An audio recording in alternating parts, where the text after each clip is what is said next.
Você já deve ter ouvido falar muito sobre o imperialismo europeu do século XIX. E é bem sobre isso que a gente vai conversar agora. Quer ver só? Imperialismo europeu, ou então, como é conhecido também, o neocolonialismo do século XIX. E aí lembra, por que neocolonialismo? Colonialismo já existia há muito tempo.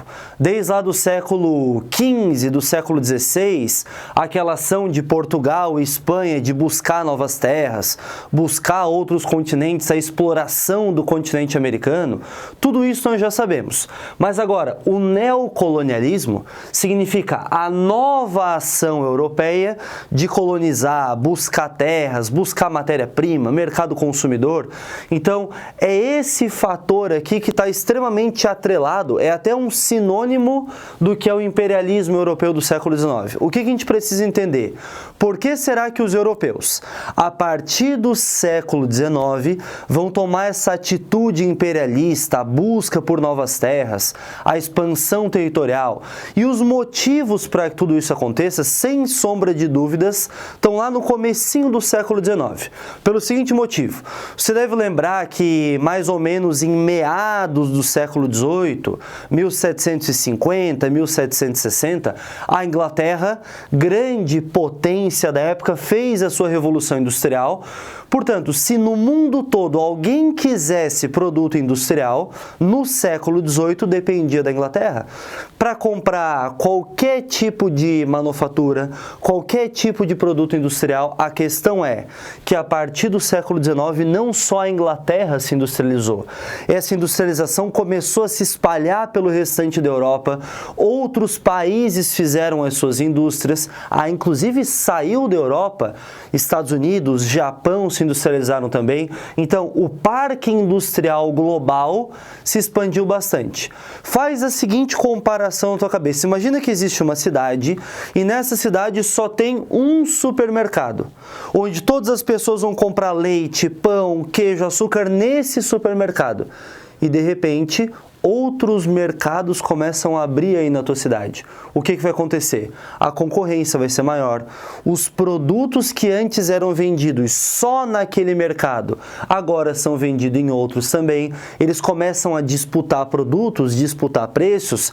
Eu acho que tu até já conseguiu entender qual é a associação que a gente está fazendo aqui. Aquele único supermercado que existia antes era a Inglaterra. E agora vários outros se abriram pela Europa e pelo mundo. Isso é a segunda revolução industrial. França, Estados Unidos, Japão, a Alemanha recém-formada, a Itália recém-formada busca sua industrialização também, Bélgica vai entrar na jogada, outros países pelo mundo agora buscam matéria-prima e mercado consumidor para os seus produtos industriais. Mas vamos combinar? A Inglaterra, a França, a Alemanha não são nações, não são países com essa riqueza natural toda necessária para a segunda revolução industrial. A Europa não dá conta de toda a matéria-prima e mercado consumidor necessário. Portanto, o que os europeus buscam? Expandir os seus laços, expandir os seus domínios territoriais, e é aí que entra a ideia novamente de uma expansão territorial. Agora, em busca 100% os grandes objetivos de matéria-prima, e a matéria-prima da segunda revolução industrial, ela já é um pouco diferente da primeira. Lembra que na primeira era o carvão para mover a máquina a vapor, o ferro para montar a indústria de base inglesa também, e agora o cenário vai ser um pouco diferente. A matéria-prima passa a ser, por exemplo, o petróleo como fonte de combustível para o motor a combustão, passa a ser o aço também, um produto diferente, mais leve, fácil de manejar, e junto com isso, não adianta ter produto se não tiver quem compre. Então, o mercado europeu já estava saturado e agora a Europa estende os seus tentáculos para a África, para a Ásia, para outros continentes. Só que, ok, até agora nós entendemos qual era o objetivo dos europeus com o imperialismo. Porém, na prática, a ação imperialista, ela vai se concretizar oficialmente na Conferência de Berlim.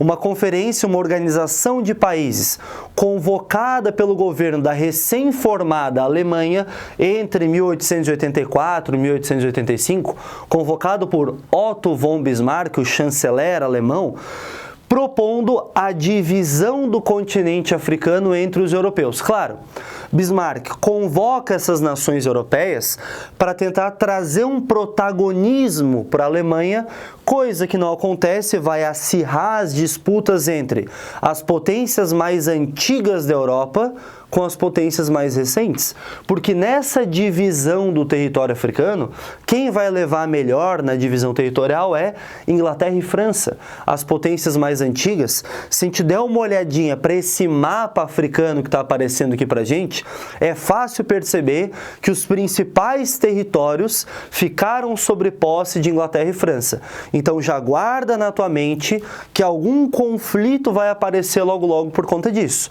que é a Primeira Guerra Mundial. A Primeira Guerra Mundial, uma das suas motivações é esse conflito imperialista. Só que tu pode estar pensando assim, tá, Dudu, já entendi a divisão territorial, como que ela foi feita, a partilha na Conferência de Berlim, só que agora tem que ter uma explicação para o europeu do nada chegar no continente africano, chegar no continente asiático e fazer essa partilha territorial. Para a Inglaterra controlar a China, para a França controlar territórios no continente africano, para a Bélgica, por exemplo, controlar o Congo. Qual é a justificativa que o europeu vai usar para si e para o mundo em relação ao imperialismo? E a justificativa nada mais é do que uma teoria pseudocientífica da época chamada de darwinismo social, que é o que a gente precisa entender bem. Provavelmente vocês já ouviram falar lá nas aulas de biologia do darwinismo, o darwinismo não social, o darwinismo biológico de fato, que é uma teoria científica, biológica importante da evolução das espécies de Charles Darwin. E o que é o darwinismo social? Essa teoria não tem absolutamente nada a ver com a teoria do Darwin. É só usar da ideia de evolução aplicada aos seres humanos. É tentar manipular a ideia de que entre os seres humanos existem raças, o que já é uma teoria sem nenhuma base científica, e pior, que essas raças, umas evoluem mais, outras evoluem menos. E é claro, segundo a ótica dos europeus, os europeus evoluíram mais, africanos, asiáticos evoluíram menos, por exemplo. Ou seja, como os europeus evoluíram mais, eles tinham o direito de fazer uma missão civilizatória. Não era só o direito, era até a necessidade. Era como se fosse um favor que o europeu estivesse fazendo ao povo africano de levar a civilização até aquele continente. Levar a forma de vida europeia, o fardo civilizatório do homem branco, como a gente pode observar nessa chart aqui. O europeu acreditava que era necessário levar essa evolução até o continente africano. Acreditava e, é claro, usava isso como uma forma de justificativa para todo esse imperialismo que, na prática, a gente sabe bem os motivos. É busca por matéria-prima e por mercado consumidor. E para fechar, a gente só deve entender mais um ponto, que é o seguinte: dentro dessa Conferência de Berlim, a divisão do território africano, ela em absoluto não foi respeitada as particularidades daquele continente. A gente sabe que o continente africano é um continente riquíssimo, com uma diversidade étnica gigantesca, com vários grupos, várias nações. Nações essas que algumas eram próximas, algumas eram inimigas, e no momento de fazer a divisão do território africano, o que aconteceu?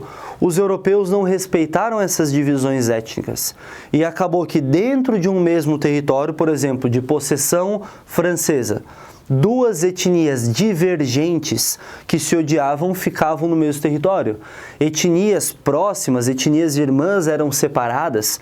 Então não é à toa que até hoje o continente africano é extremamente cheio de conflitos, guerras civis, exatamente por conta dessa má distribuição e dessa ação imperialista feita pelos europeus no século XIX. Tá certo, gente? Espero que tenham entendido. Qualquer dúvida, só deixar aqui embaixo e até a próxima. Valeu, tchau, tchau!